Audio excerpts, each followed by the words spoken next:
Thanks for watching Wood and Shop. I'm Joshua Farnsworth, and in today's video I am really excited to show you a really neat sharpening tool called the Work Sharp. I discovered it from my friend Bill Anderson, who's a hand plane expert. He uses it to flatten a lot of the backs of his hand tools and chisels, a lot of his edge tools. And I discovered it while I was filming the DVD all about molding planes, how to choose, refurbish, and use molding planes down at Roy Underhill School.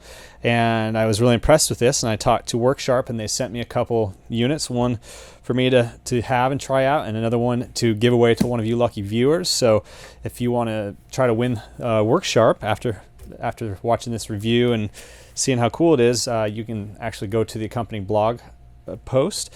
I'll put the link below this video.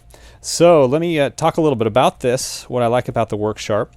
The Worksharp is basically a system that has tempered glass wheels with sticky sandpaper on it, and it spins around, and the flatness of the glass gives you a good place to flatten the backs of your chisels. And you can also sharpen the bevels right here. I prefer still creating my edges on a grinder because it gives you, if you really need to change the shape of a chisel, a grinder is I think better for that. But if you just need to touch it up, this is really good too.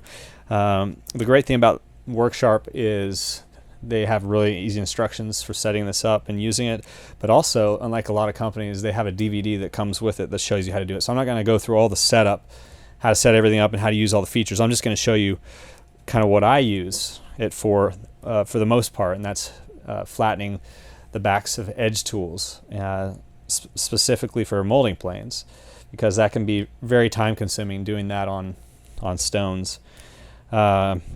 So let me show you a couple things. Like I mentioned, these tempered glass wheels come with it. It comes with two of them, and you just stick this adhesive sanding discs on it.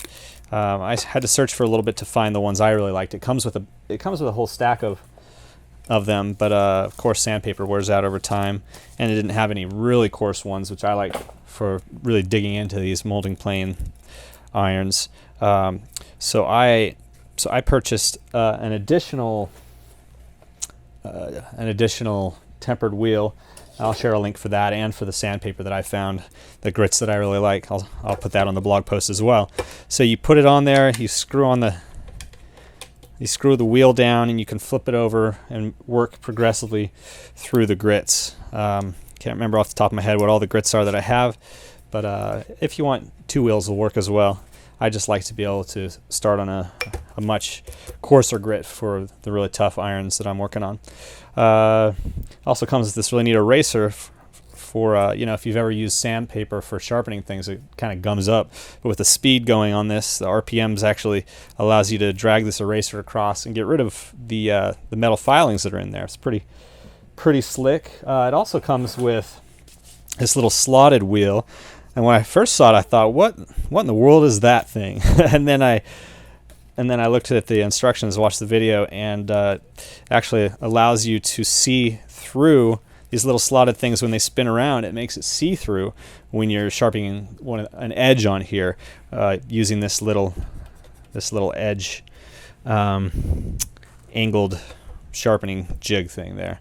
So I thought that was kind of neat. I don't use that too much, but I gave it a try and thought it was pretty handy, being able to see the progress of what you're doing as you're doing it. Kind of a real-time feature on there.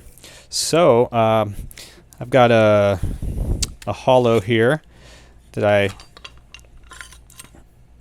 I'm going to give it a whirl, and I'll just go through the grits and kind of show you progressively how it looks, going from flattening the back of this molding plane iron, and then hopefully you can try it out too, and hopefully you can win. So before we flip on the Worksharp, it's a good idea to put some safety glasses on. I've never seen anything spit out of this, like with a grinder or something, but you never know.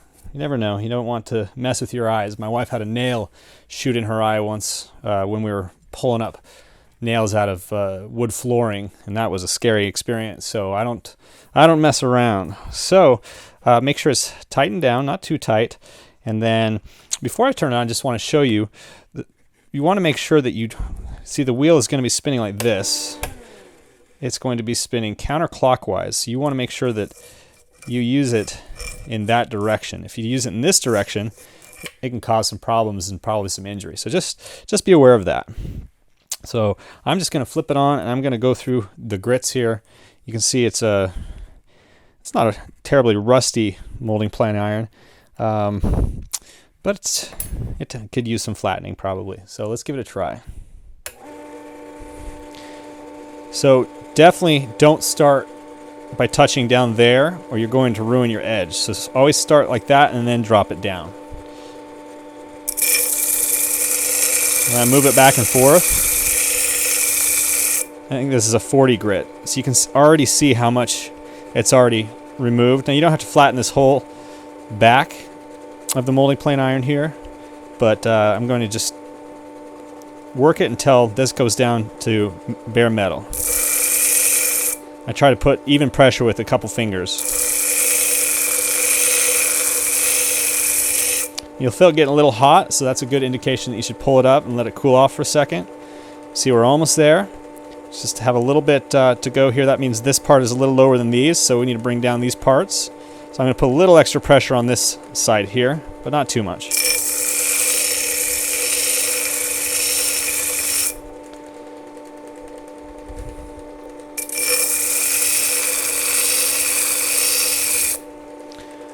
And that looks pretty good to me. So let me flip it around, and I'll just work through the grits and show you that process.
All right, so get rid of these.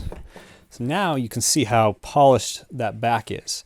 What that does is when you flatten the back, it allows you to it creates a burr there. It allows you to be able to hone the other side and get an edge. So that's a pretty necessary thing to be able to do. So you can see that's polished and beautiful, just how you want it. Well, I hope this review of the WorkSharp WS3000 has been really helpful to you. Of course, it's not an absolute necessary tool to have in your shop, so don't feel like you have to go out and buy it. But if you really are into hand planes and hand tools, I have found it to be an incredible time saver, and especially on molding planes. Just doing a big batch of the planes, getting them out of the way, it saves a lot of time. So thanks for watching, and go and check out the company blog post and see if you can win this, or win a hat or a t-shirt that they sent me. Thanks for watching. If you're interested in learning traditional woodworking with hand tools, visit my website at woodandshop.com, where you'll find free video tutorials, buying guides, workshop tours, and reviews. Make sure you subscribe to receive my regular blog posts and YouTube videos, and don't forget to check out my 10 steps for getting started. Enjoy!